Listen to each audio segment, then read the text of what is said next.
Welcome back.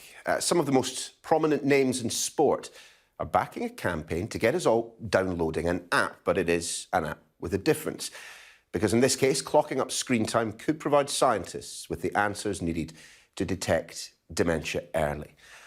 Making time to join us just before he starts his shift, the student medic whose startup created the app, Hamza Selim. Hamza, thank you so much for joining us, and thank you for holding on for us on this particular interview. We'll talk about the app in just a moment. But, you know, how much do we already know about the link between concussions and longer-lasting neurological conditions? My little brother, in fact, works in professional sport on the medical side. And so much of what he has had to do has already changed because of greater awareness of what a knock to the head can actually mean. Yes, well, we know from Dr. Willie Stewart and the field study that there is definitely a link to the risk of developing a neurological disease later on in life and the amount of concussions you have. What's unclear is why that occurs, how many concussions, and what the risk factors are associated with it. So what we've built into the app Mindset for Dementia are little mechanics in order to pick this idea apart. And we urge the British public to download the app so we can sort of explore why these occur and then sort of turn this science into medicine and really care and protect these individuals. Tell us then a little bit more about the Mindset for Dementia app, the Mindset app, Hamza. I mean, are you asking everyone to try and get hold of this, or is it just those who are playing sport at a particular level, or those who just go out for a run? Who are you looking for? Anyone with an iPhone, essentially. It works very similar to how a doctor sort of behaves.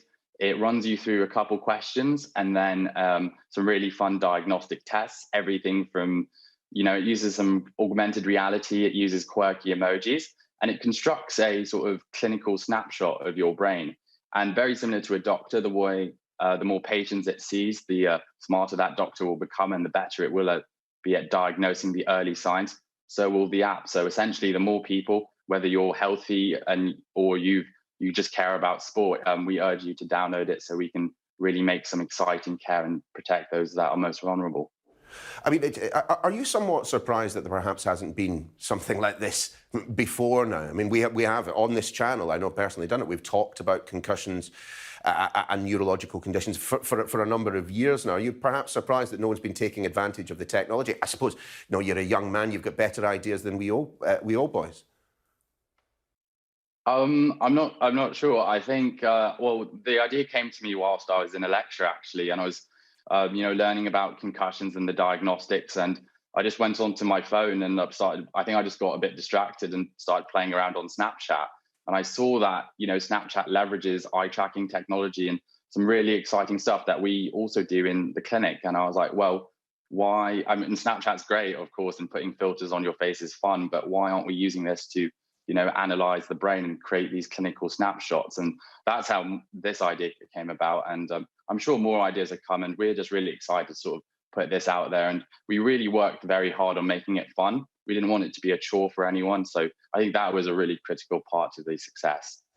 Some people watching, certainly many people will be interested in doing whatever they can to combat dementia, one of those horrible, horrible illnesses that we still don't understand very much about. But just in terms of the data collection side of things, you'll be aware as aware as anyone, everyone is a little bit suspicious about people holding on to data, particularly medical data. What reassurances can you provide people this morning? I mean, you know, first and foremost, we're not interested. It's all anonymous. It really takes in what I get taught as, you know, an NHS professional.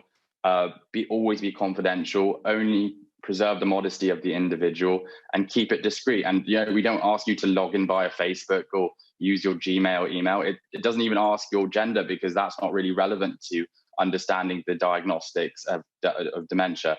It's all about, you know, the clinical insight. It's all trends, and I couldn't pick out an individual's data points, even if I tried. It's all anonymous. So those are the securities we've put in place. Hamza, really briefly, we're just about out of time. You're a fourth-year medical student. Have you not got lots on your plate already that you're too busy to be preoccupying yourself with this?